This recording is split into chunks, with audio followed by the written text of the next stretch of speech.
eyo box jejiramu ate bana abalala ndabo tuwafuya tuteeka wamu ffenna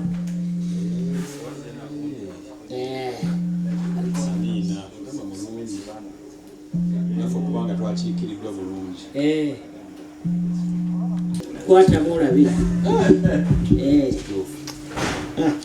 bagitegerera mukabwe kayo simanyi bakiyiza kayero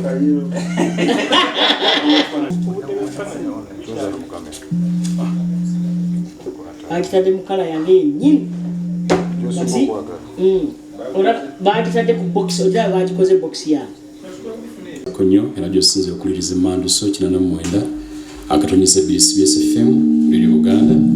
radio Ssaabasajja Kabaka ey'abavubuka ab'omulimu Mutebi eddakiika zizo nga bulijjo lunaku lwa kusatu nnaku z'omwezi 2 omwezi tuli mu gwa 10 omwaka 2024 nze Kalule Lameka kulamusaako programu kkirizo bagaana mumanyire ensonga ez'enjawulo ezigenda maaso mu ggwanga bingi bikoze amawulire Katikkiro atongoza olukiiko olugenda okukulemberamu enteekateeka za bulungi bwansi era Oweekitiibwa Mariam Mayanja Akalubo n'Oweekitiibwa Joseph Kawuki be bakuliramu enteekateeka zino emikolo gigenda kubeera mu Kyaggwe nnaku z'omwezi nga 8 ne bw'eggwanga bingi gyebiri Abahizibola bakyagugulana n'Abayisirayiri era Iran ekubye emizinga egisuka mu 180 ku Isirayiri bingi bagikwatidde mu gwengula naye ate n'olutalo lukyagenda mu maaso mu Lebanon Abahizibola basse Abayisirayiri abasukka mu 8 mu ngeri y'okwesasuza n'ebirala bingi bikoze amawulire mu ngeri enjawulo olunaku olwaleero tetuli butereevu mu studio tuli Makerere Kavule ewa Ssaabaminisita wa Uganda Robina Nabbanja Majigere era bwe tugenda okutambula mu programu ey'olunaku olwaleero tutunuulira ensonga ez'enjawulo ezigenda maaso mu ggwanga Ssaabaminisita namusa kubawuliriza ba CBS Radio banaye wendi situtumidde mwana wendi ndi live ku radio ya Ssaabasajja ey'obujjajja eno y'abavubuka ab'omulembe Mutebi eno y'abajjajja y'abavubuka ab'omulembe Mutebi ndowoleza mbajjajja mbalamusizaako mwenna amanya gange nze Nabbanja Robina ndi Prime Minister wa Uganda ayakafuna engule ey'omuntu asinga okukola ku bantu 10 mu nsi yonna nange mwendi obuweereza butambula butya Ssaabaminisita okimanyi nti yakulira emirimu gya gavumenti abamu tebakitegeera mirimu ki ddala egy'enkizo Ssaabaminisita gyeyetikka kakati nga bwe mumanyi emirimu gya gavumenti gyatemwamu ebiwaayi ekisooka gavumenti erina amasiga 3 tulina essiga erya palamenti tulina essiga erya executive erya cabinet wendi Ssaabaminisita tulina essiga erya judiciary kakati nze emirimu gyange egisinga ngikwanaganya mu palamenti that's why bagamba nze akulira emirimu gya gavumenti mu palamenti naye ng'ate nze omukwanaganya omukulu ow'emirimu bwe kyali badde mu luzungu omuntu yaligambye nti am the fulcrum of government fulcrum kitegeera entabiro nze entabiro ya gavumenti ebisinga ebintu bya gavumenti ebiba bitambula mbambiraba obuweereza myaka 3 kati mwoli ng'okusuulamu emyezi ng'oli Mutebi wa Ssaabaminisita bannonda mwezi gwa 6 21 kati guno omwezi gwa 10 emyaka 3 n'emyezi 3 butambudde butya obuweereza bukwakku nnyo tonda baggwe kulaba embeera eragirawo ebintu bingi bigenda maaso mu ggwanga bwe tutandikirako ku bavuzi b'emmotoka okwambuka mu bitundu bya City Nairo n'ebirala oluguudo lwa Kaluma olutindo lwaggalwa era abavuzi b'ebidduka si bamativu olugendo lwawanvuwa balina Action Falls National Park enguudo baziggala tebatambula kiro n'ebiringa ebyo babasasuza byonna ndowooza bigwa mu doketi ebyo abantu abo kakati kansooka okubawa history oluguudo oba olutindo lw'e Kaluma lwazimbibwa mu 1905 mabega eyo ne luzimbibwa nga lwakumala emyaka 5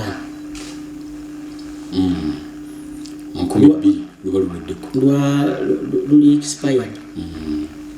Naye nga tubadde tutegese bwe bakebera efficacy yalwo efficacy nkiyite ntya obugumu bwalwo ne basanga nga lwagala okuddaabiriza emyezi 6 emabega nga tetunakola lupya kubanga n'olupya tumaze oluteekateeka. Okimanyi bulungi tubadde tukola accidents ez'enjawulo bantu bagudde mu mazzi bafudde bano jjukira waliwo n'emmotoka eyagwa n'ebula and so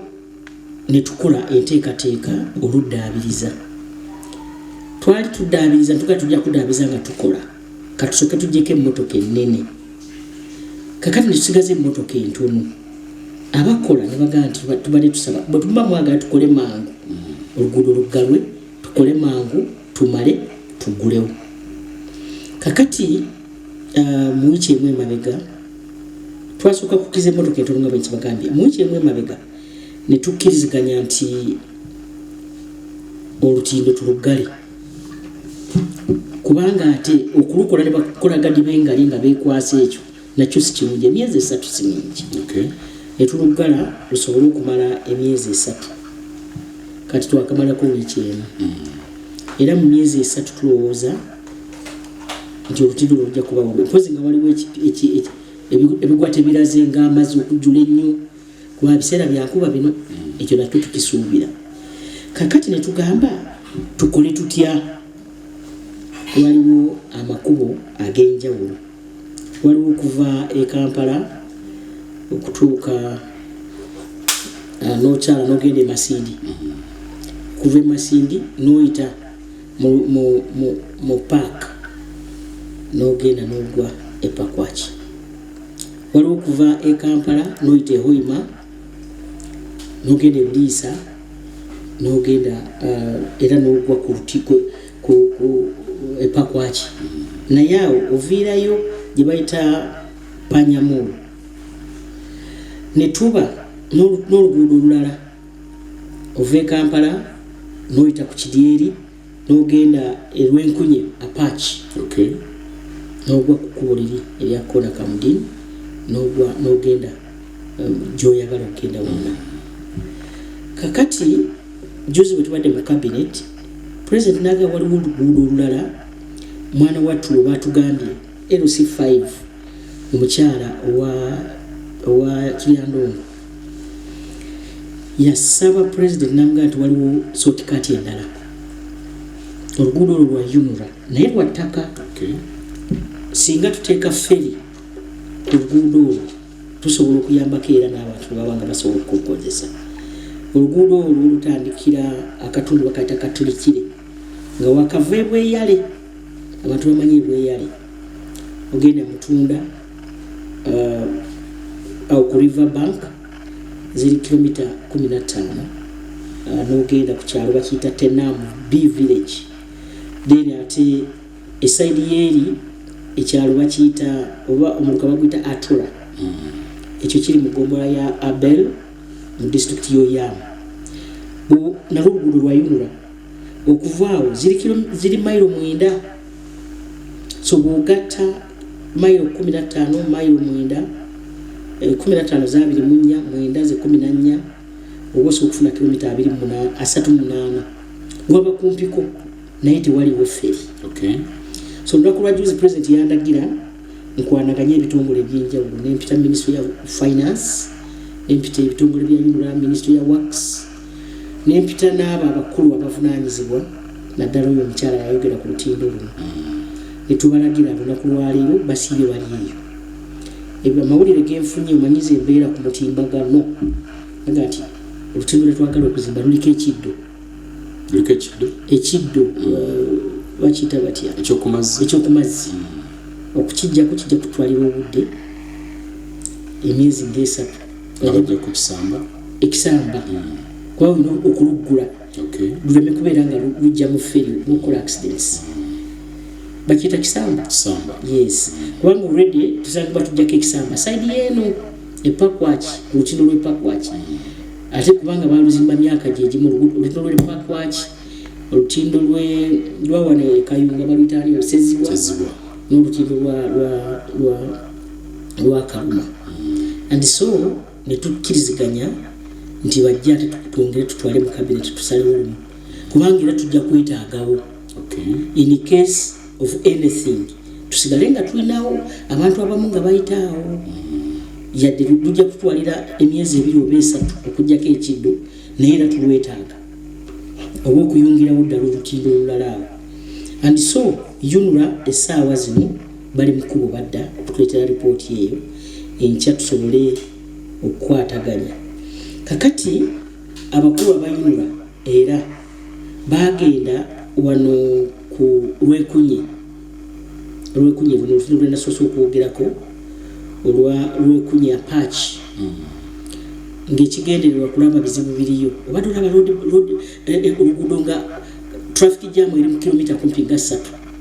bakozesa kidyeri waliwo kidyeri kimu ate nga kitono nga kitwala emmotoka ntono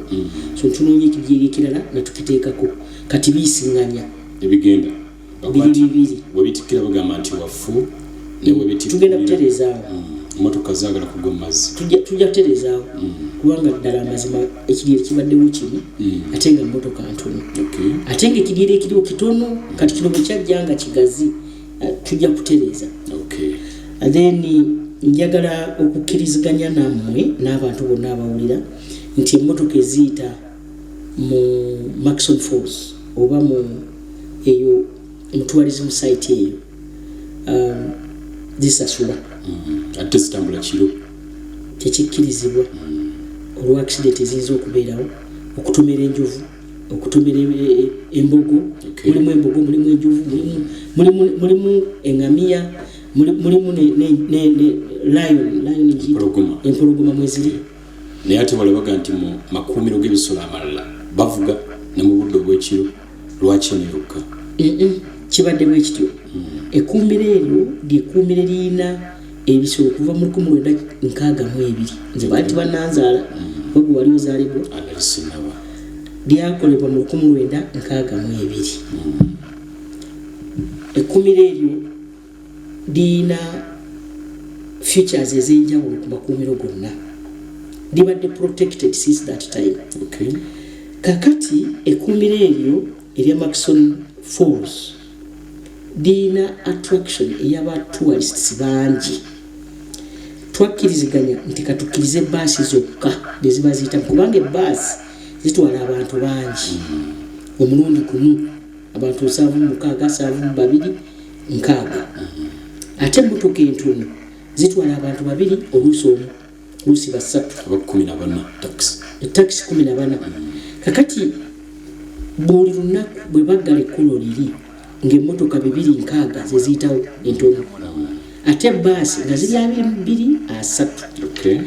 Bagambye nti ebisolo byaffe ebyo bitya noise. Tourists bajja kulaba bisolo nga biri ku kkubo ne bagamba nti ebisolo biyinza okusenguka era abantu abayitayo ennaku zino bagamba ebimu byasenguse amaloboozi agasusse. N'ekirala abantu abamu bagenda basuula buli kimu bayinza okusuula obutwa nosanga ebisolo byonna bikoze eki bifudde. Ekirala emmotoka eyinza okufa nosanga nga abantu empologoma zibalidde nosanga kati ng'enjovu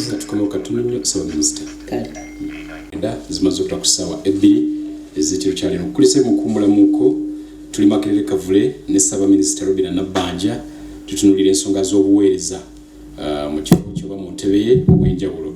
Naye njagala kujjukiza Mutien tukugamba nti twagala nnyo okutambulira wamu naawe nabwe tukuleetera bandozi ez'enjawulo musobola okunywereza Oluganda n'abantu bo. Kuleetedde data GB 15 n'eddakiika 30 ozigabana n'abantu 5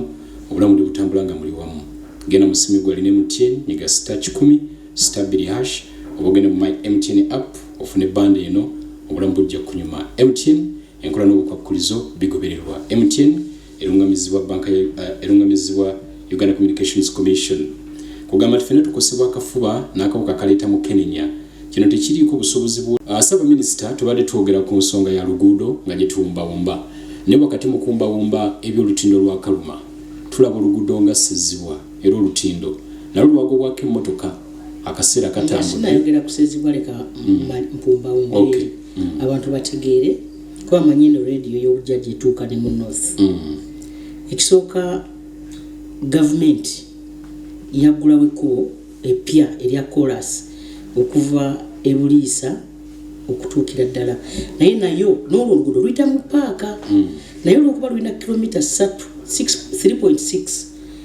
awo twataddewo abakuumawo okulaba nga abantu ne baba basudde kasasiro basobola omulonda abamu basuula ebiveera ebisolo biyinza omulya n'osanga nga ebisolo byaffe bikoze eki nga bifudde kakati tusaba abantu naye eryo ekkubo lyeyongera mu kilomita nga 24 ate lino liri kilomita 92 nga zonna za paaka 92 kakati wano okumaningawo si kyangu kyetaaga abasirikale abagoberera emmotoka ate emmotoka zirina okutambulira ku sipiidi 4 buli 100 naye okulaba nga abantu bagendera ku kiragiro ekyo kyetaaga okuteekawo emmotoka ezibagoberera n'obutafuna akisidenti era abantu tebakkirizibwa kuyimirira oba okugenda okweyamba mu kkumiro ly'ebisolo kubanga oyinza okufuniramu ekizibu ebisolo biyinza kati ng'enjovu bwe kaba kamotoka katono ekasitula kyova olaba obutono tubutiisa essente zino zebateekawo its like a deterrent measure deterrent kiddemu mu Luganda nyambaako ndowoozi lyaffe mu lulimi lwaffe tugende mu maaso kikyabuze kiganye bagezaako okutangira emmotoka kuyitayo mu mutima mulungi tourist attractions zino zituyambako okufuna essente naye tezisinga abantu ba northern Uganda yensonga lwaki twakkiriza at least basi zigende bwaba waliwo omuntu gwe basasuza ow'ebbaasi annyonnyole ankubire tusobole okulaba nga tutereeza emmotoka entono baziteekako omusolo okuyitamu olw'ensonga nti tugezaako kuzikendeeza siga nti ezo ssente nnyingi nnyo nti olwokuba nti abantu nedda kutangira kyekigendererwa then lino ekkubo linayogeddeko okuva wali katolikire okugenda okutuuka wali bwe nayogedde kilomita 15 kodde pakwaki atodda pakwaki litandikira katolikire neligenda mutunda nelivaawo ezo ziri kilomita mailo 15 de kilomita 2 then nelivaawo neligenda Atura parish Oyam nazo ziri kilomita 9 ekkubo lino baŋŋambye liyita ow'omukulu omugenzi mu maka g'omugenzi Abdallah Anyol yali commissioner wa public service so ekkubo lino bwe liba limaze okusala lituukira kona Kamudini Lira Road awo nga ku ddwaliro balita Atapara hospital Mission hospital so tulowooza singa tunaalikola lijja tuyambako lwakuba nti okusinziira ku lipoota ate gyenfunye olwaleero lirabika lijja tujja kukerewamu okuteekako fferi kuba tulina okukola dock oba tulina okuconstructinga landing site wetuukira kati ekkubo lyaffe erya Sezibwa nalyo tumaze okufuna contractor liriko contractor liri erya kona Kamudini liri erya Karuma liriko China Railway China number 7 ne NEC kitongole kyaffe ekyamagye bebakola wali naye bali bamagye tulina essuubi nti bajja kwanga lino eryaffe Sezibwa nalyo emmotoka ezimu twaziganye wayitako butono nalyo liriko contractor budde bwonna agenda kutandika okukola Katonga yasigala mu kkubo tamalirizibwanga Katonga yasigala mu kkubo olw'okuba twafuna ebizibu ebyenjawulo contractor yali aguze ettaka site wagenda oteeka camp kati bananyini ttaka ab'ekyapa ne bagamba nti yali badde aguze kubo yagula ku wa kibanja kati ow'ekibanja ate nga wa Masaka eyo ogenda okujja nga abagundi babaloopye mu kooti kati ebyo bye bikyatutawaanya naye nabiyingiddemu mwezi nga gumwe emabega n'ebikwasa Attorney General okulaba nga twanguye kuba baali bamaze okufuna nga batandise n'okuzimba kampu kati nga tebalina kampu tebalina baviira ate nga twagala ettaka eriri kumpi negundi awo kubanga obulamu bw'abantu kikulu tuga nti tewali mulala alina ttaka okutaasa obulamu bw'abantu singa olutindo olugwamu kati contractor si government contractor abakekerezaamu oluusi naye nga tubiyingiddemu kijja kuggwa mu ofisi omugwamu n'ebigwa bitalaze emabega k'enjega yagwa mu kibuga Kampala olwakiteezi okugwamu abantu ne bafa n'emirambo egimu givundiddeyo wansi tegivangayo ekiteezi byampuna abantu bali mu kampu nno byampuna beebuuza baliyirirwa ddi bagamba akuliyirirwa kuli mu ofisi yange of course sente za government teziringa sente zizo tojja kujja mu nsawo eno oteeke mu ndala kitezi kyali kibi nnyo tulina amaka 17 mulimu abantu 233 abaafuna ekizibu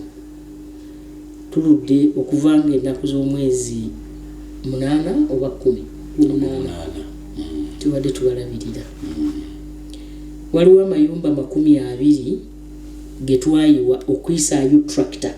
kuba twalina tractor kumpi 15 nga tezina space we destroyed those homes 20 mayumba homes tulina abantu abamu baali bapangisa naye nga amayumba gagenda abamu baali bagenze kukola ne bawona tubalina abamu balandi road abamu baali bagenze kukola naye nga bo balandi road jukira mwalimu n'amayumba gakalina n'ebirala nabo tubalina tulina abantu betwagamba mwe muli mu buffer zone singa nakiri ekikyaliwo kiyiika mugenda nabo tubalina amakana go twagabalirira at least we have the data now twakozesa data eya census kwa twali twakabala abantu netukozesa ne data ene y'abakulembeze kwa bambaga mazira badde nakasenguka tulina abaga nti abantu bange badde babeera wano badde nakakyala kuliko abali waggulu ku kasasiro yes kuliko n'abo abakasasiro so abantu abafa bonna betwajjayo emirambo twajja 35 njagala okusiima Ministry ya Works ofisi yange ya Prime Minister n'abakozi baayo Red Cross olw'okujja mu bwangu n'ebitongole byonna ebyatuwa nga ekyamaje UPDF yatuwa nayo tractors Ministry ya Agriculture okukola omulimu guno kakati tuliwa esaawa zino abantu badde batuyambako ebitongole ebyenjawulo olwanga tufuna emmere naffe mwennyini ofisi ya Prime Minister tugezaako okulanga abantu abo balina emmere naye twatunuulidde essomero abaana bwe babeera ekisaawe kyabwe kye tulimu amasomero gaddamu tugamba abantu bano yes omulimu tukyakola okusimayo bali abaagira naye kati enkuba yayingiddewo omulimu muzibu nnyo ate bali wala mulimu muzibu so ne tusalawo tugogole waakiri omwala amazzi gali gabe nga gadduka kubanga ate amayumba agali wansi nagojjukira gabadde gatandise okutubira and so omulimu gwa kitezi si mutono ng'abantu bwe twali tukulowooza tuliwa ekisooka tulina abantu b'ekugambye yamukyalabirira 233 tulina abantu abali mu maka 17 mulimu verified now olunaku lw'enkya cabinet yalagira tusasule abantu abo million 2 bagende bapangise 2 yes bapangisa bagende bapangise tudecommissioning camp tugijjewo zino 2 zipangisa kumala bbanga ki kakati abo abaali bapangisa tetuvunaanyizibwa kubapangisiza mayumba tuvunaanyizibwa kulaba nga bavaawo batandike agule obusefuliya agule obusiwani kuba esiwani zonna zabulirayo agule ku mukeeka agule ku mufaliso agule those things ate basobole okujjako ne rent kuba twakola averagely tumanyi rent gye baali basasula emabega kakati tusigaze ate tubeeko ne balandiroodi banyini mayumba agasaanawo waliwo proposals nyingi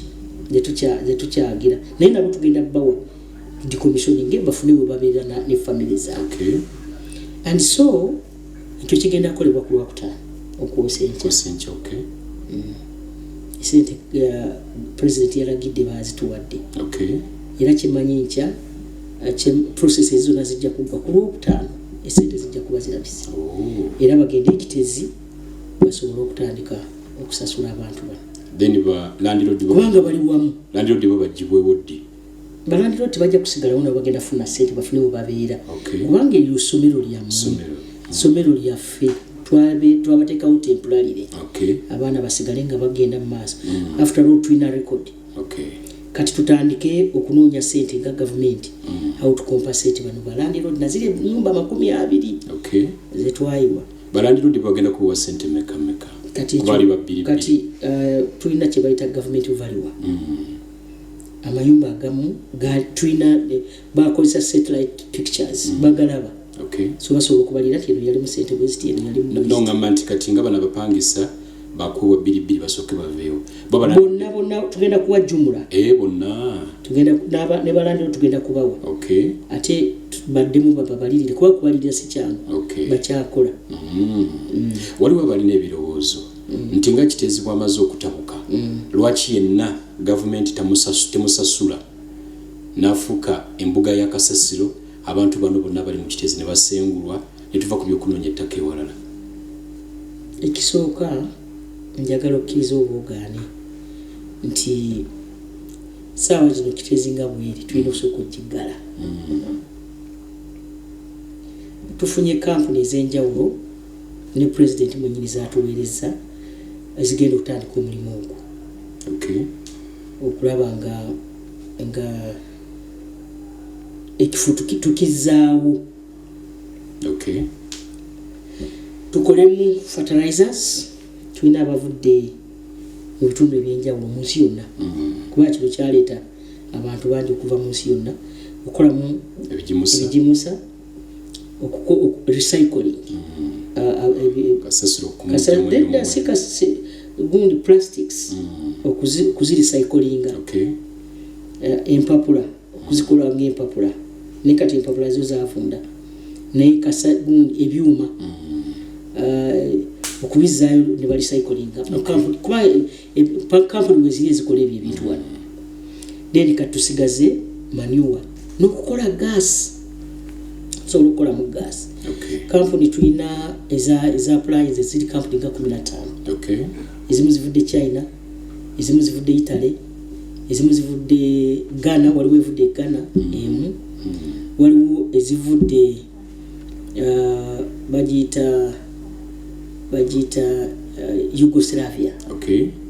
Tulina nyingi. And so bwe tumala okugyawo abantu bano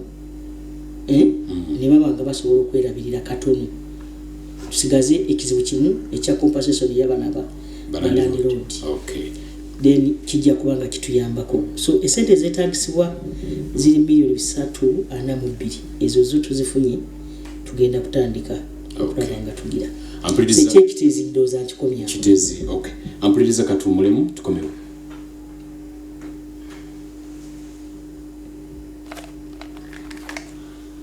Minisita w'eggwanga lino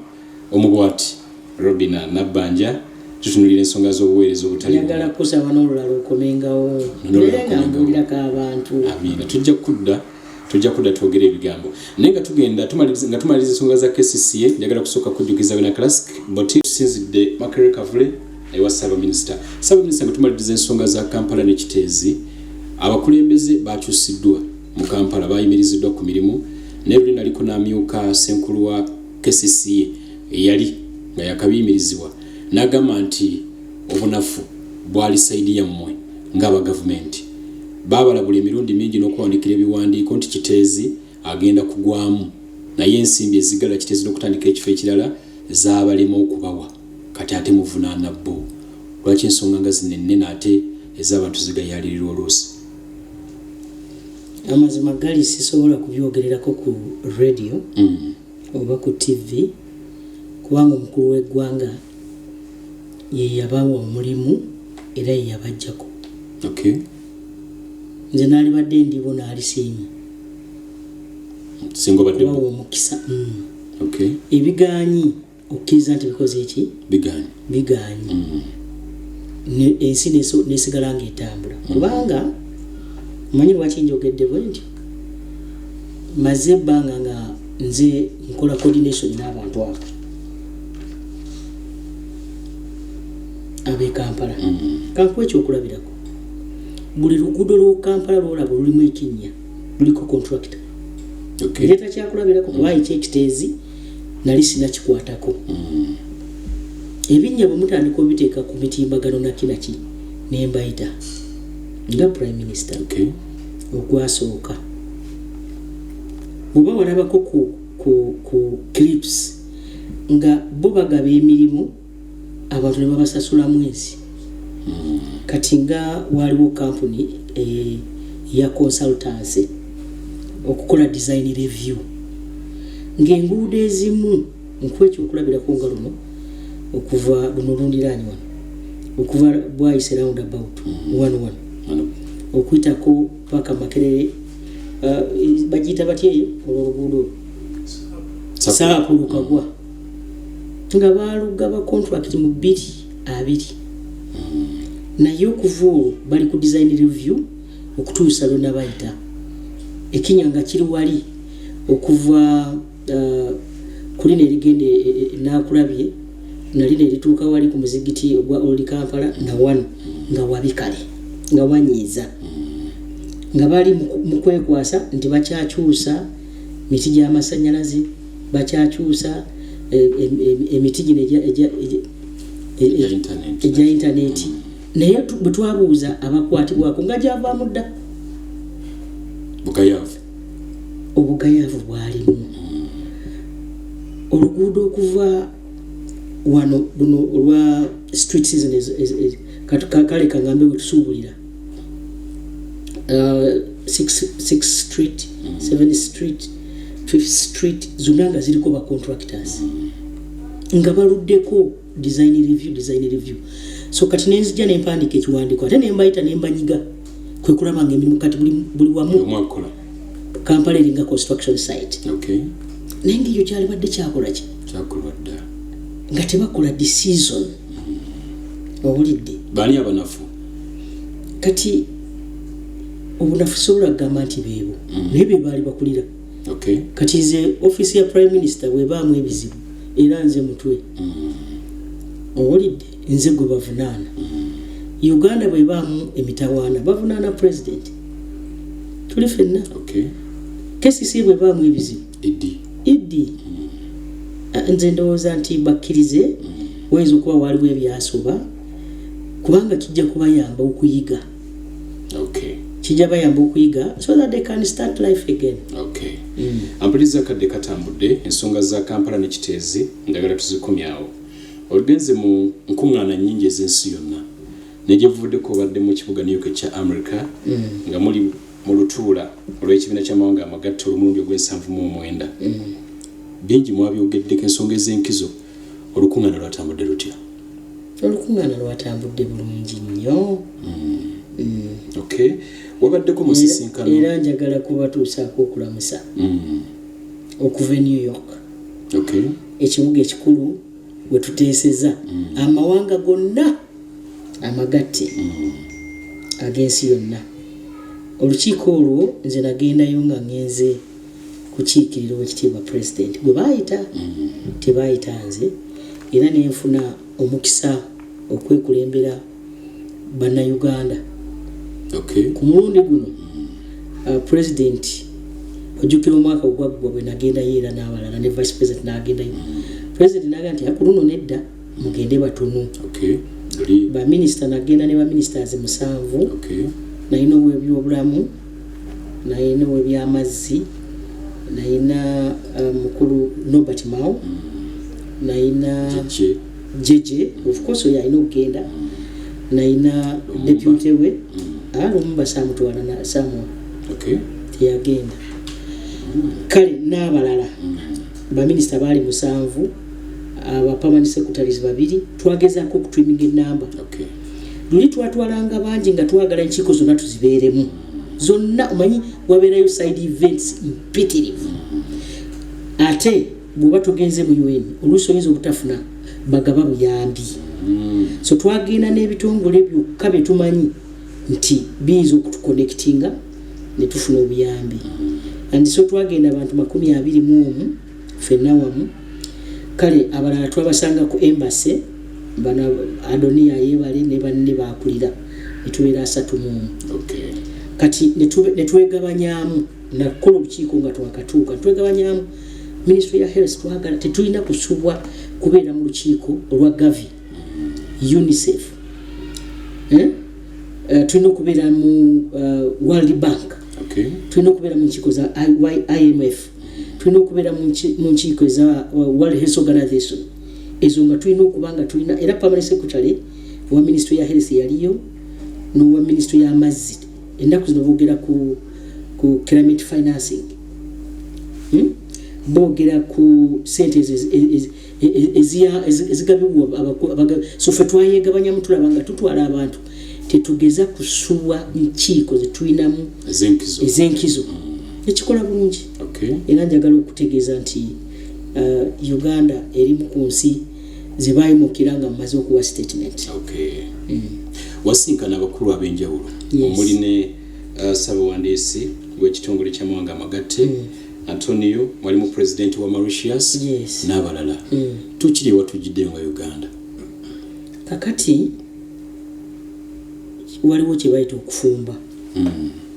waliwo kye bayita okuteekateeka ekisooka bwe nagenda n'ekiwandiiko ky'omukama wange owekitiibwa president era njagala omusiima kubanga message gye nawa ku lwa amawanga 135 agali mu mukago ogwa group ya 77 and China abantu bayimuka mu mazo kyogera oteeka okuba wabiraba ku TV nawaayo message oba ekiwandiiko kyeyampa n'enkisoma kubanga okimanyi nti ffe tukulira naamu ne G77 ekya naamu abantu baakuba engalo ne zibula okubaabika kakati ate n'ekiwandiiko ekya Uganda ng'eggwanga nawaayo ebiwandiiko 3 so bwe tumala ekyo ne tuba na zino enkiiko z'ogamba ez'enjawulo so mu General Assembly Uganda yayogera ku bintu nga sitaka kwogera ku byaveeri ku bintu bingi naye njagala kubawa ku highlight nja kwogera ku bya Uganda byokka ebya group G77 and China obudde buyinza okukya kubanga bingi twayogera ku butebenkevu peace and security kubanga nga toyina butebenkevu ne bakwana batya tosobola kulaakulana Uganda ebadde emu ku nsi ensaale okuyambako ne bannaffe abatuliraanye tusaagala kyogerera so President Museveni yategeera nti peace and security oba obutebenkevu yentobo ey'enkulaakulana so netubawa ekiwandiiko nga tugamba international community oba abantu bano abagaba obuyambi amawanga agakulaakulanye gabadde galina frameworks oba enteekateeka nga tezituganya kukulaakulana obulira kye bayita conditionalities so nasoma ekiwandiiko ekyo abantu bonna ne bagamba kyekyo naye nga size nakiwandiika muzeeyi yakyewandiikira owulidde era nanga soma kino kubanga yabiruddemu netwogera ku ngeri butya ensi gye yinza okumalawo obutakkaanya olaba ebiri Israeli ebiri Irani tosobola kulaakulana ng'oli mu mbeera ezo abaana n'abakyala be basinga okubonaabona and so twagamba nti ensi zifune engeri gye ziteesa abantu baleme kufa naddala abatalina mwasirizi bakateyamba n'abalala ne tugamba nti waliwo engeri ensi gye zireeseemu okuvuganya okutalina gye kututwala oba ontekedde kyetegeeza okuvuganya okutalina gye kututwala kakati ne tugamba UN Security Council ebeereko ebifo ebyaba Africa bibiri nga biri permanent kituyambe bwe babanga bali eyo mu kuvuganya naffe tubeereyo tulina atugerera ate nga bina veto powers simanyi bwe nkyogera ekyo obuyinza nga tebasalawo nga tebaliiwo ate tubeere ne temporary seats bbiri ekyo abantu bakikubira mu ngalo ne zibula okubaabika ne tugamba nti buli muntu mu nsi yonna azaalibwa n'akula n'abeera muntu aweebwa omukisa okukulaakulana mu SDGs Sustainable Development Goals tukiyita leaving no one behind leaving no country behind tubeere nga tusobola okubeera nga tugabana ku bukugu tugabana ku ICT nkiyita entya technology nawo kyogera nawo kyogeze yes so tubeere nga tulina access obanga tufuna naffe twewola kuba n'Amerika yewola naye bebeewola ssente zino zibayita concessional nga loan netugamba loan zibeere nga teziriiko magoba okozese oseeyo nga Amerika bwe zikola n'ensi eddala zonna Germany n'ewalala netugamba nti twagala okuteekawo enkola etuyamba okulaba nga tufuna enkulaakulana ey'omugundu naddala the 17 obanjite mabago 17 SDGs 17 SDGs omuli nti tetwagala abantu kubanga tebalina mmere tetwagala abantu babeere nga baavu tetwagala abantu bafune access ku education ebintu bwe bityo omuntu afune kibayita human rights ng'osobola embeli nga naye aliyewulira era kino kibeewo nga-2023 tikinakola ki tezinatuuka netusaba abantu bano kampuni ezijja okutwa kati ngeze mwanyi kanjogere ku mwanyi kuba mbadde nkirimu nnyo olabe mwanyi geze erinnya bbeeyi tukikoleredde president akikoleredde abantu bwe twava mu kitongole kiri ekyali kitusiba nga kigereka emisolo kigereka bbeeyi z'emmwanyi awo ne bayomba naye bwe twakivaamu ebbeeyi neekola ki n'erinnya naye nga bwe twali tunakivaamu ng'abantu babula kutulyamu maaso kati ebitongole ebyo ebisubula emmwanyi wano nga Lavasa nga Labaso Gimanyi ya Italy nga eri nayo ya Italy amawanga ga manene Italy entundu 6 ku buli 100 emmwanyi z'esubula ezijja wano Italy yes tuvula Italy ngigenzeemu nnyo naawe bwe muba musubudde emmwanyi wano $3 oba $, ennaku zituli ndowooza basubula $5 nazo teziwera ziringa 3 kati $3 ozijje ku mulimi ogenze gutunze $10 ameka 3 tugamba $30 neeno gy'ozisuubudde baako kyoweerezaayo ku magoba ago akiri mu ngeri y'obuyambi bwe nakyogera abantu ne bakuba mu ngalo ate tugamba emmwanyi zino leka tuzigattireko omutindo wano gye ziva tutuyambe okufuna emirimu okulaba n'abaana baffe kakati bwe nali ndi eyo nagenda mu bitongole ebyenjawulo sabiriza okwatiramu katono nnyo tuwumulemuko tukomewo omulundi gumu ampuliriza oli ku Kyabasa kuli tuzeeyo mu studios Capex Nsubuga gyali ate wano abakulundi nabo bangi ne chief mwami Alex Nsubuga tuli naye yakulembedde mu ttiimu aba digital we bali n'abalala nga tuli wa mama saba minister tuli ku mwanyi wetubadde nti yemugenzi nti emmwanyi eya Uganda eri ku mutindo gwa waggulu yadde twetaaga okuterezaamu kujongera ku mutindo wano omutindo naye mu ngeri gye tugikwatamu okuginoga nonoga ezengedde zibe nga zizitowa okutuyambako obutazaanika mu mayinja ne mu ttaka okutuyambako okulaba nga naffe tugezaako okulaba nga abagenda okuteekako omutindo bajja kakati owambuuzizza ekibuuzo nti wasisinkana Secretary General wa UN omukulu Guterres president yangamba ngendeyo yali yamaze dde okwogera naye so namutwalira ekiwandiiko kya president ekiwandiiko kye yampaga kirimu amatu abiri etwerisooka nga twagala okumusiima yajja wano mu January jjukira mutabamiruka gye twalina ey'amawanga agaali wano 135 ekyokubiri ng'ayagala mutegeeze nti ababundabunda bayeyongera mu ggwanga mumanyi conflicts ezituliraanye kati Uganda erina ababundabunda 1,600,000 naye abagabi b'obuyambi abatuyambako bulijjo obuyambi bwakendeera okuva lwajja olutalo lwa Iran manya lwagundi olwa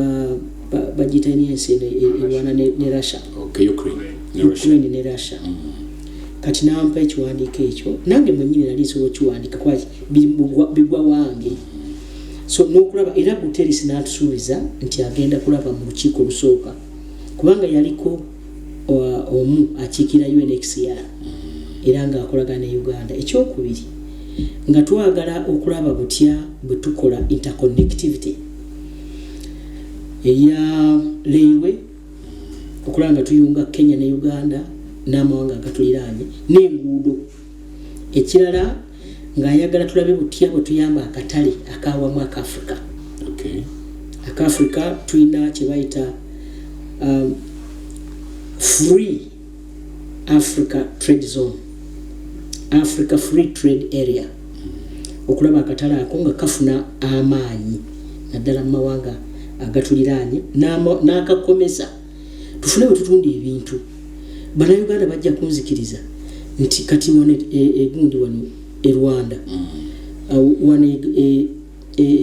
Congo amata ge banywa gava Denmark ate nga fuwana amata gaffe gali ku layisi naye tewali luguudo entambula tukaluubirira ate bwogamba ogayisa ku nnyonyi gagendayo nga gali bbeeyi ya waggulu nnyo okusinga gali olw'entambula and so twagala connectinga byonna nabimugamba and he was very appreciative kati mu balala be nasisinkana waliwo his excellency Mr. Musa Faki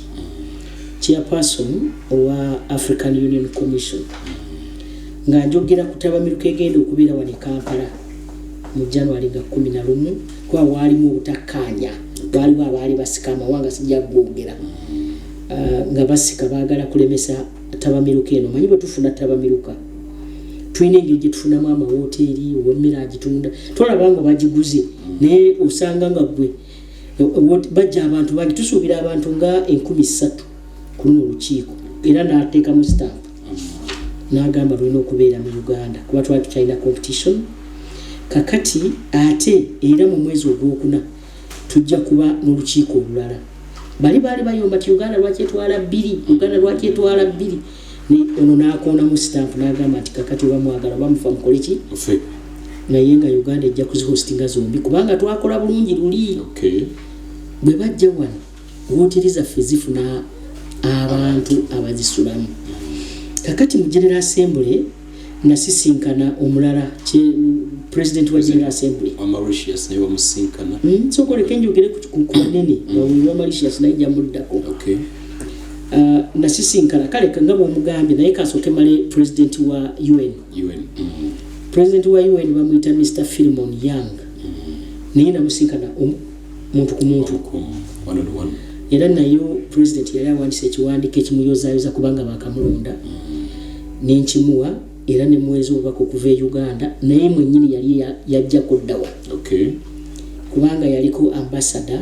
naye twalina olukiiko tabamiruka era nga mukwano gwa muzeeyi omanyi wa Africa musajja wa Cameroon yes ate Cameroon ewanya ekitiibwa Uganda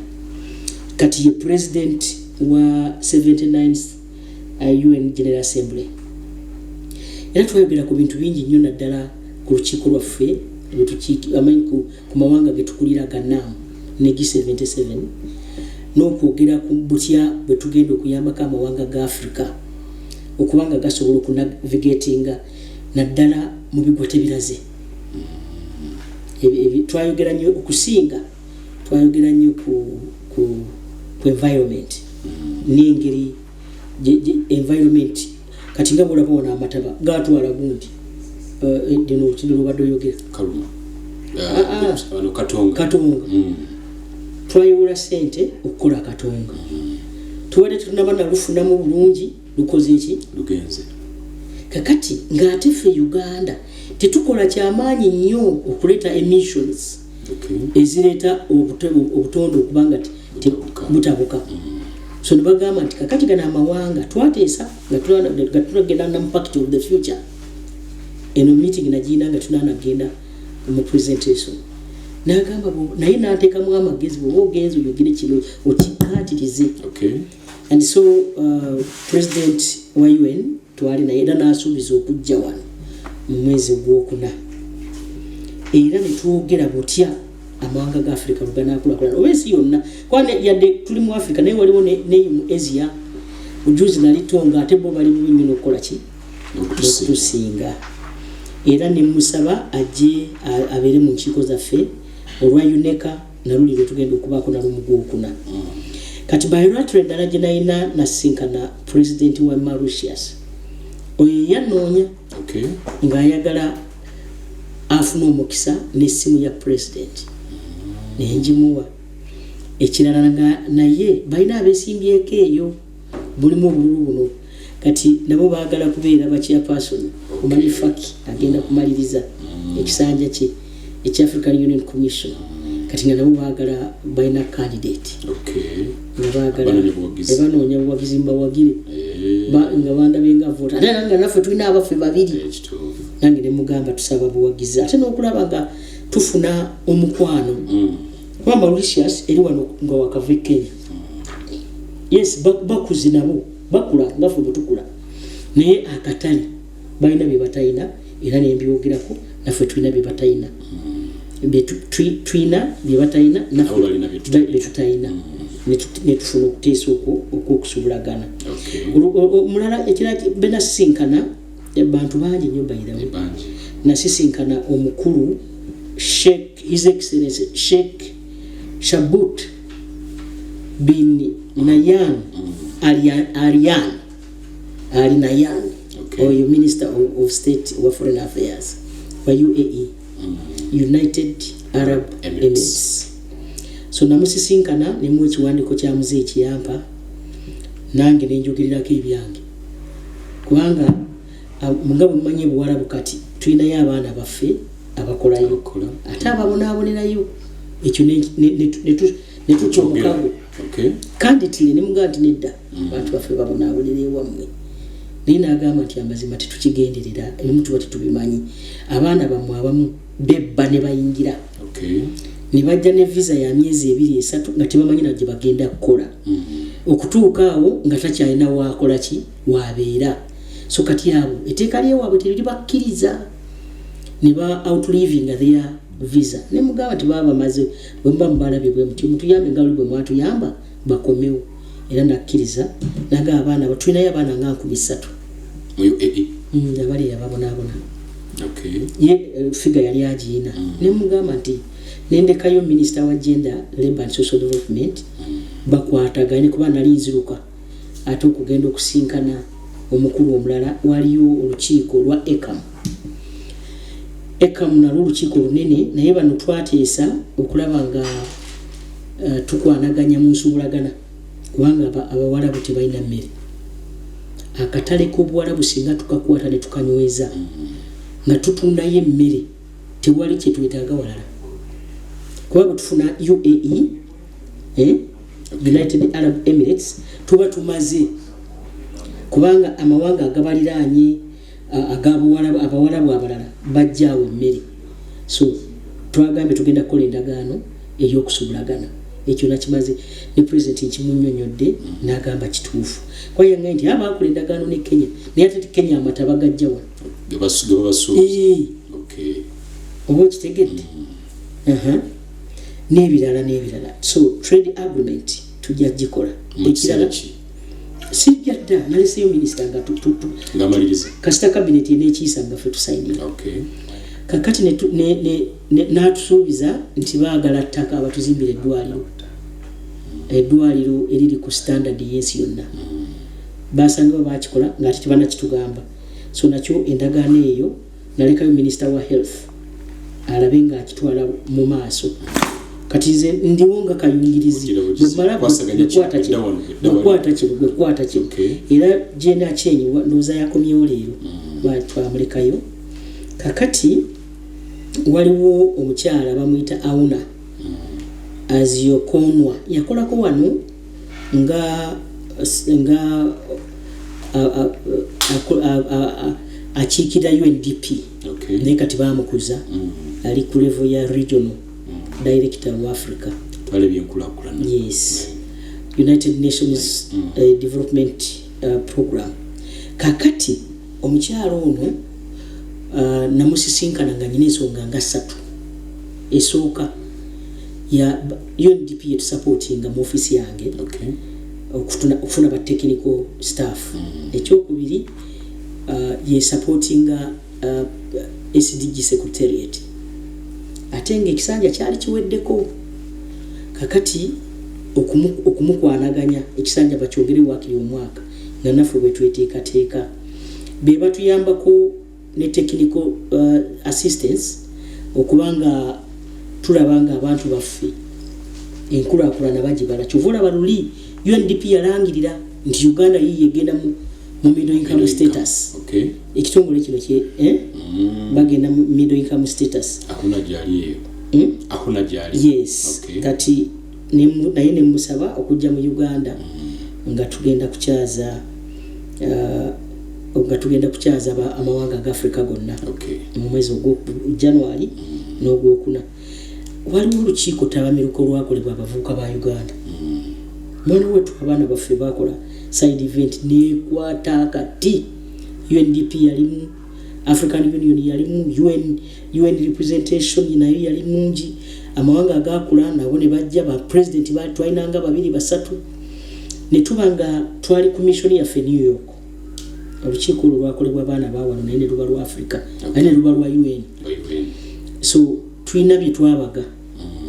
abavubuka nga balina bye basaba mu UN. Emirimu okubanga tebatulugunyizibwa okubawa omukisa nabo ne bafugako ebyo bityo obimanye byabavubuka. Nasisinkanako ne abakulu ono bamuyita Professor Sachs. Professor Sachs namusinkana ogwasooka lwe nagenda mu UN nenziramu ne musinkana na luno. Professor Sachs n'atufunira ebitongole ebyagala okutuyambako okulaba nga twongeramu ku ssente mu Ministry of Education. Ebitongole ebyo ebimu nga bya Turkey ebimu bya China nga banki ezo zigaba ssente eziri concessional kitegeeza essente zitaliko magoba ag'amaanyi ngateega ga myaka mingi musasula myaka 5-6. So ne tuteesa nakyo ne tukikutula eyo nendekayo chairperson wa Professor Pamela nimga kutula ekyo report tanagindeetera nagenda nenzigulawo nendekanga bali bonna. Ministry ya Health ogiraba tukyalina okuzimba amalwaliro, tukyalina okuzimba health centers, tukyalina bingi. So naye nembaleka yaba health okulaba nga bakutula ekyo. So kati ekisembayo twagenda mu Global Women Conference. Nga tunatuka ku Global Women Conference. Mbadde ndeese. Njagala kulaga. Njagala kundaga ngule. Ngule. Bagitangule oba kirabo? Ngule. Ngule. Nga tunawa kutuuka eyo kuliko n'olukiiko lwatula ku Uganda House. Mwalimu n'abantu ab'enjawulo. Omwali Dr. Raymond Gilpin, Chief Economist for Africa wansi wa UNDP. Omwami nenda kyayogerako naga nti ensi za Africa zirowooza nnyo ku mabanja gezeewola ne kosti y'amabanja gano. Bayogera ebigambo ebyo bwe natunuddeko ku byawano Uganda tubanjibwa trillions ziri mu 9.6. Naye tefuzi bulungi nnyo okusinziira ku mawanga amalala. Nti bw'ozibalanuza ku bugagga bw'ensi tulina obuwumbi bwa $5.2 nga zino zitulya ebbanja litulya ebitundu 52 ku buli 100. Nga nti abakulembeze ebigambo bya Raymond abawano sikikulu kubirowozaako ebigambo bya Raymond nali nabyogera wabulidde mu bbago lya president yampa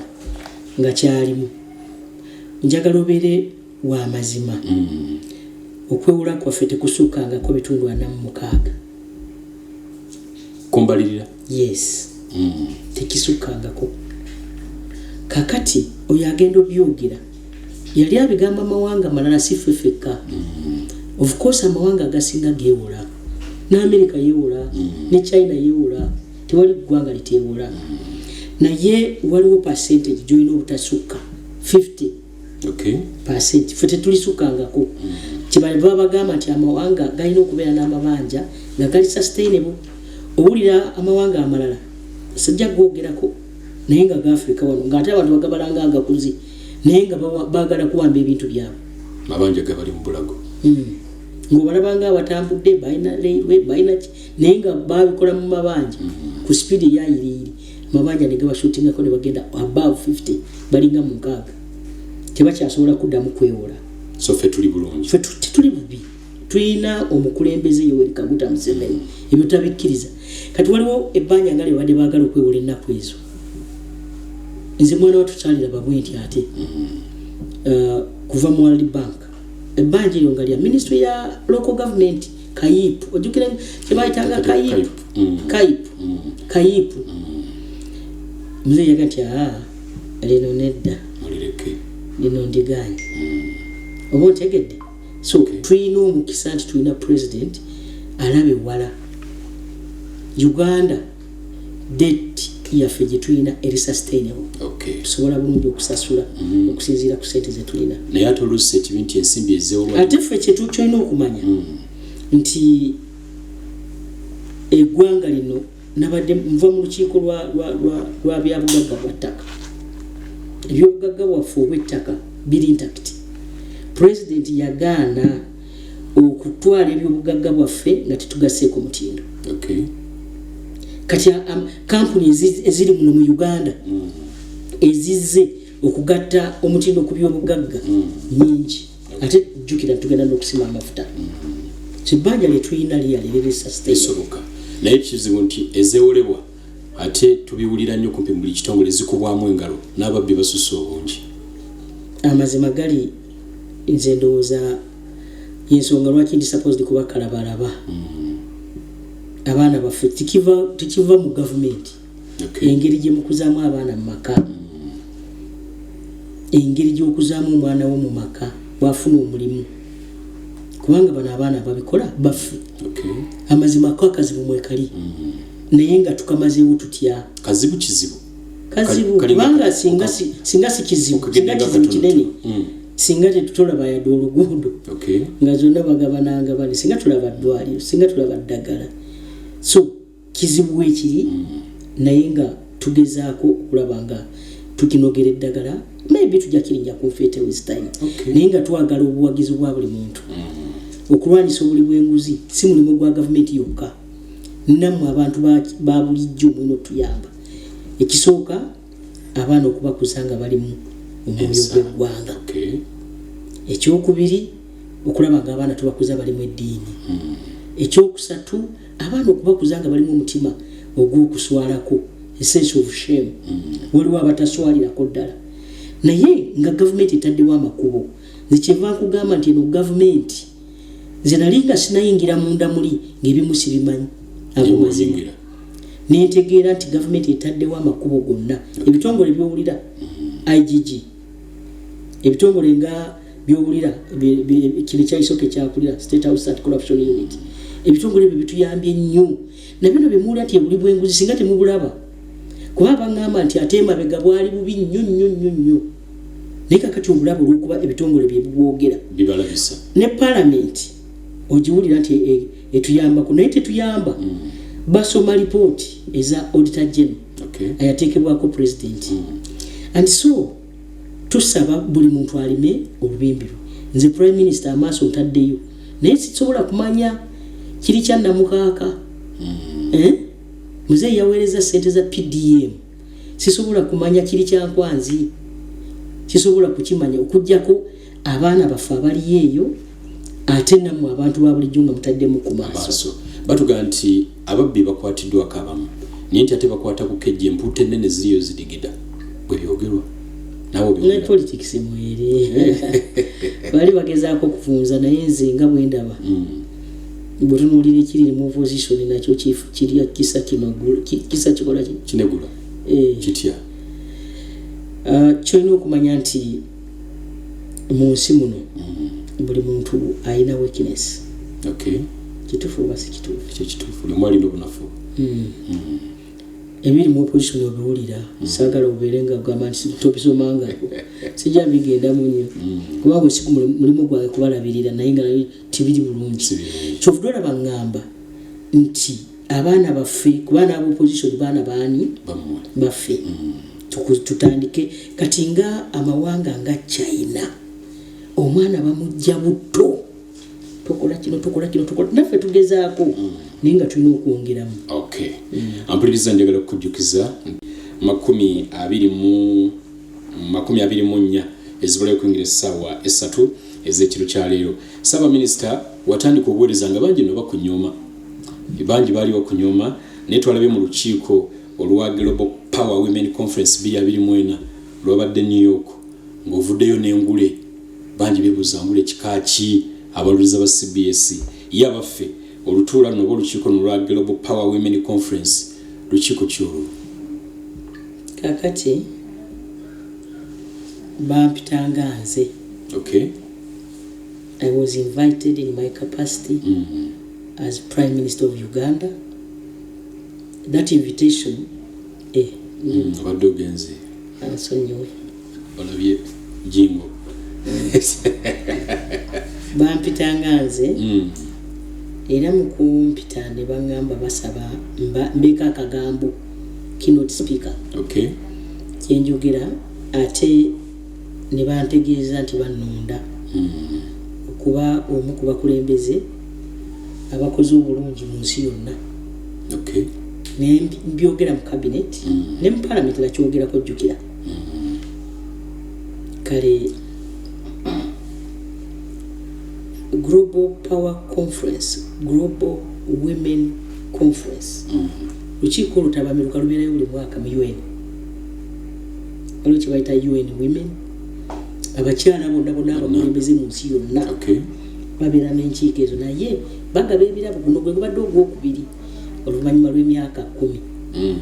Buli myaka 10 banoonya abakyala be bagabira be basiima bakuwa just kirabo bwekirabo ejjinja ery'omuwendo. Kakati abakyala bano tuli 10. Abakyala bano amannya gaabwe nja kusaba abaana babampe mukulu Nicholas naye ng'abamu ba first ladies abo bali bakabakulembeze b'ensi. Waliwo baminisita ba health 2 nange mweni prime minister omu bw'ati waliwo n'omukyala wano mu Uganda akola ne CAA kitongole ky'ebyennyonyi wano mu Uganda naye baamuwa omu yali minisita eyo Sierra Leone eyo so basobola okubawa amannya ago ne mugalaba akati kine batulondoola mu nkola yemu y'emirimu enkola gye tukolamu emirimu noze y'amajegere yabanyumira nze nkolerawo kakati conference eno bwetuula tabamiruka kazi bangi nembawa keynote address gye baali bansaba nasinga kuteeka essira kusomesa mwana wa buwala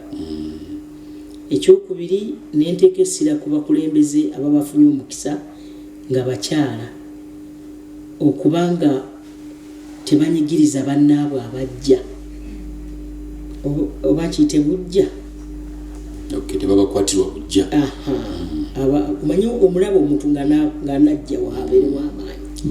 abamu babakuba enkokoladde wansi. So nembagamba nti abakyala abafunye omukisa okuweereza nayogera ku ba Uganda basobodde okuweereza ate n'ensi n'esiima enkulaakulana mu nsi yonna esobola okubeerawo ng'omukyala n'omusajja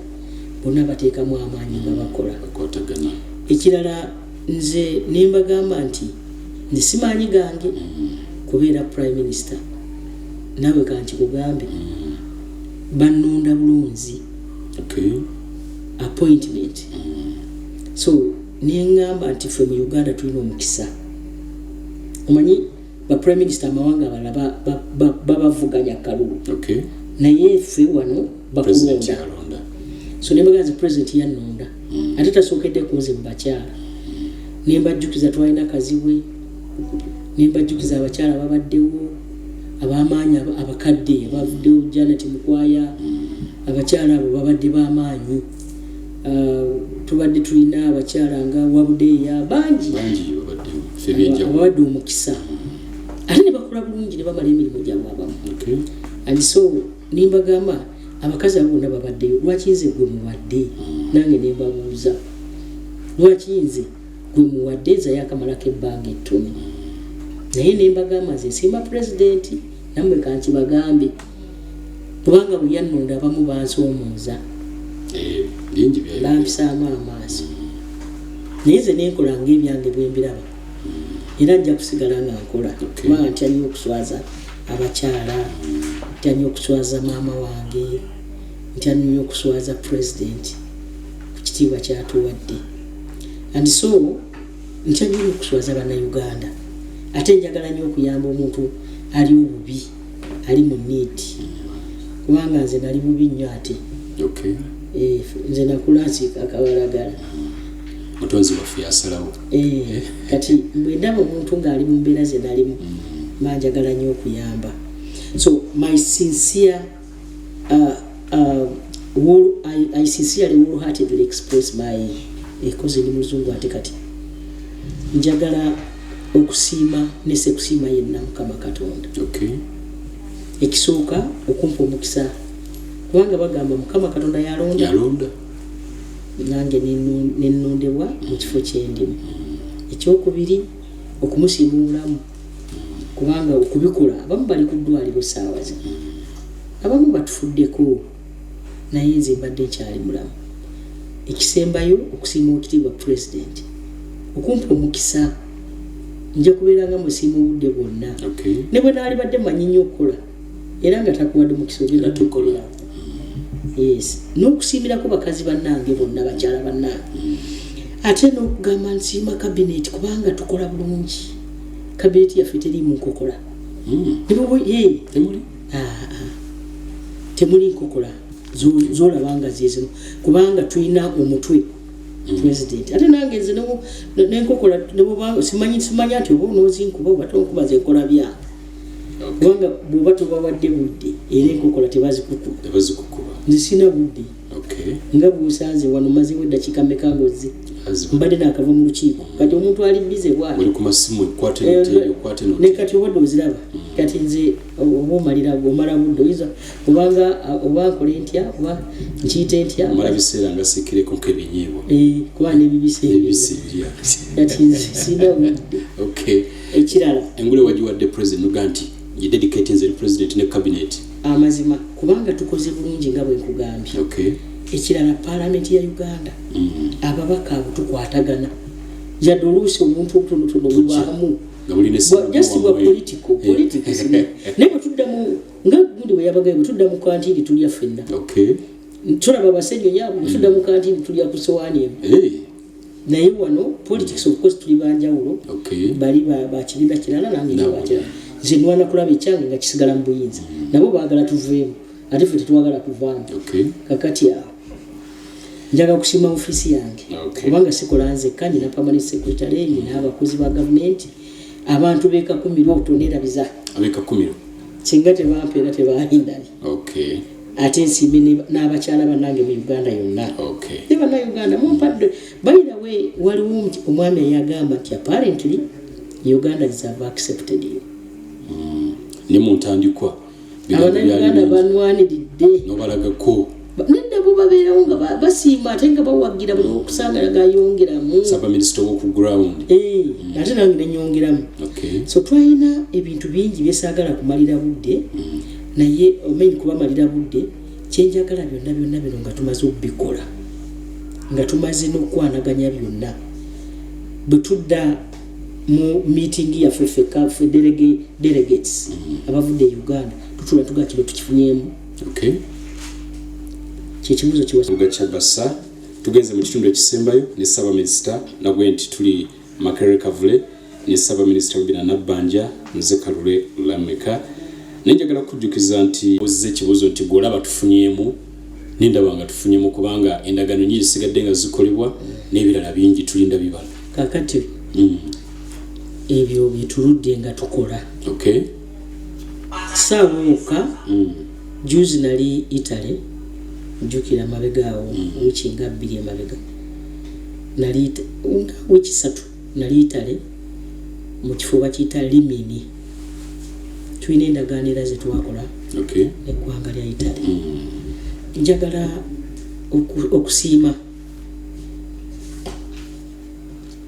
abantu bonna abadde batuwuliriza. Okay. Nga tusobola kumaliriza Saba Minister katono engule tetunagibalaga engule soko gibalage mu kamera wano abali ku mikutu gya some bajaga nti bigaawo ejja social media eriko Global Power Women Awards New York 2024 Her Excellency Rubina Nabbanja Prime Minister of Uganda Global Inspirational Leadership GIL Award. Kakati kirabo kino oba kiri mu gundi kisimanyi nange bye bakikolamu ejjinje ly'omuwendo nange simanyi bye bakyo naye njagala okusiima Mukama Katonda. Okay. Okumpa nange nenfuna abasiima nze nkolanga bukozi. Okay. Kumbe waliyo abasiima waba waliyo abasiima neeyo nga waliwo abantu abakoze obulungi omusiimangako kizaamu amaanyi. Mpulira ng'oluviiri mweruli olidde oluvimbo President yansiimye nange nenga kale munakatute mu cabinet. Okay. Kakati kino kyekiraga abakyala bonna bakyala bannange nga bwe twasiimiddwa. Okay. Baabo waliko First Lady wa Belize bamwita mukyala Rosana Maria Bricheho. It's I think a German name. Okay. Waliwo First Lady wa Paraguay. Waliwo First Lady wa Guyana. Waliwo First Lady wa Cape Verde. N'omukyalo oyo gwe nabaga Deputy Director General wa Civil Aviation oyo wa Uganda bamwita Olive Birungi Lumonya. Okay. N'abalala agomanya ge bampaddeko. And so okujjako ng'olina ekibuuzo ekyamangu ekitalekeka obudde buwedde tusigaze dakiika 5 naye nga tusibula batuwuliriza tuli mu kaseera kukola nongosereza amateeka g'ebyokulonda wakiri katono nnyo. Gavumenti ereeta Minister Norbert Mao aleeta omuli n'enteekateeka nti okulonda omukulembeze eggwanga kuva mu bantu abangi kuyingire Parliament. Abamu bagamba ebisanja bikomewo abalala ekoma ku myaka gidde n'ebiringa bino kale kukyo kunongosereza zino ezijja gweziraba mu ngeri ki President okuva kakati njagala bannayuganda okubategeeza tewali nongosereza zijja mu Parliament nga zireetebwa Minister nga tezise mu Cabinet. Okay. Ebiseera ebimu nze yalinga Cabinet ate soosa mu myaka 3 n'emyezi 3 gye mmaze nakoosa Cabinet emirundi ndowooza nga 6 gyokka. Okay. Tebanabireeta mu Cabinet. Nze njagala abantu balime ate n'ekirala nze President gwe mmanyi ayagala popular vote. Kaluka bonna ayagala popular vote musajja akyalina amanyi ge. Okay. Sirowooza nti ayinza okukkiriza ebyo. Sirowooza simanyi Mao kiyagoberera okujjako akawo nga tebinajja mu Cabinet. So abantu ba bulijjo njagala mubirabe ng'ekyapa tetunabiteesaako. Okay. Tujja biteesaako bitunabateesezako era tubibaleetere. Okay. Akadde kaweddeyo nsaba tusibula batuwuliriza ne katuzaako kyengulu giwangudde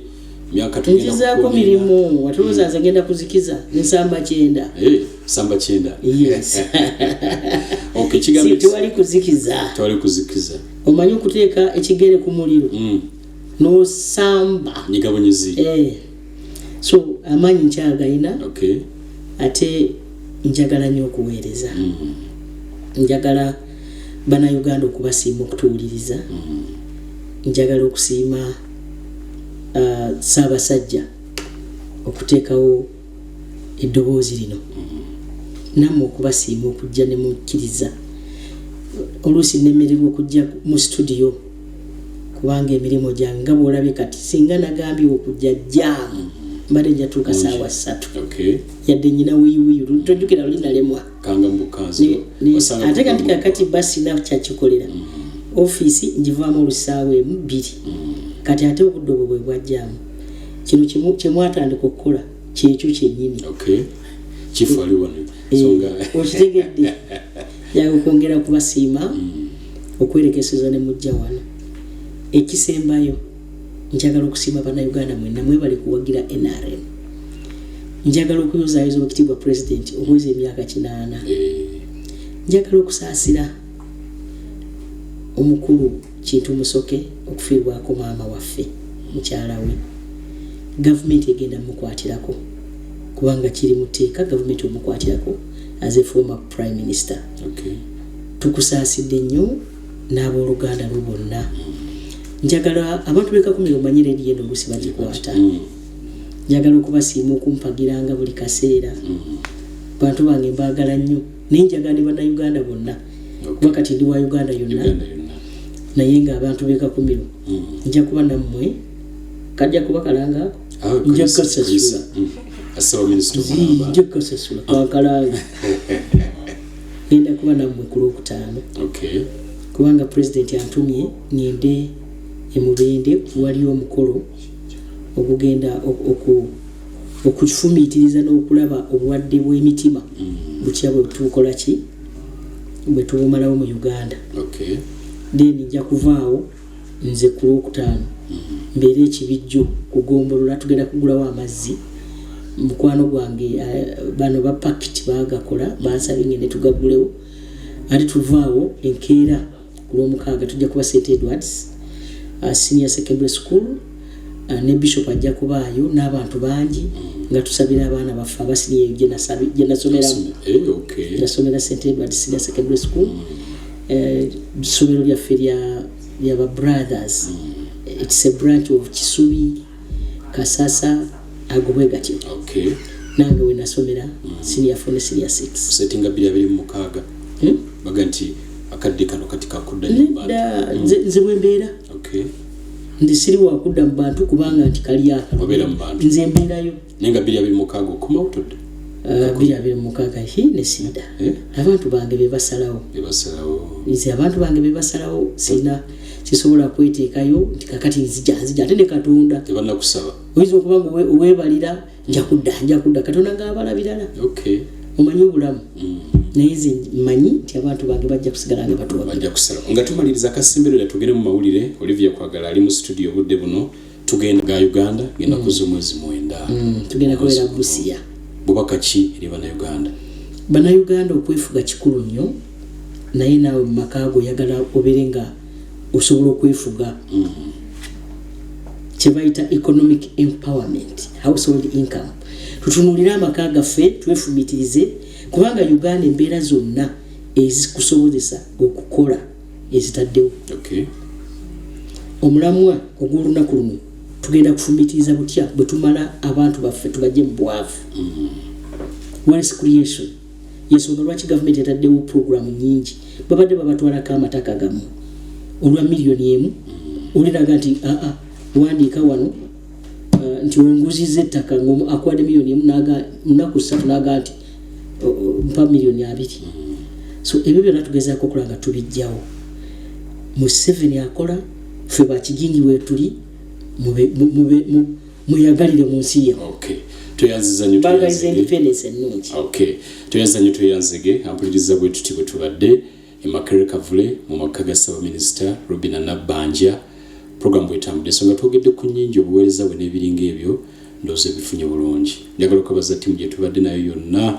okuva ddala ku mwami Ike Sinsuga producer aba digital engineer Silver n'abalala bonna MK Musa na buli omu bwe tubadde naye muganda wange wa Telefina tubadde naye n'abalala bonna timu nga bwe badde njagala kwebaza tene Capex Nsubuga ali mu studio ne Engineer Kasujja Charles n'abalala bonna bali mu studios omuzindalo kankomyewo ku masengere nze Kalule Lameka mbagalize kiri kirungi Katonda abakuume nawe kankusiimye amina Ssaabasajja Kabaka awangaale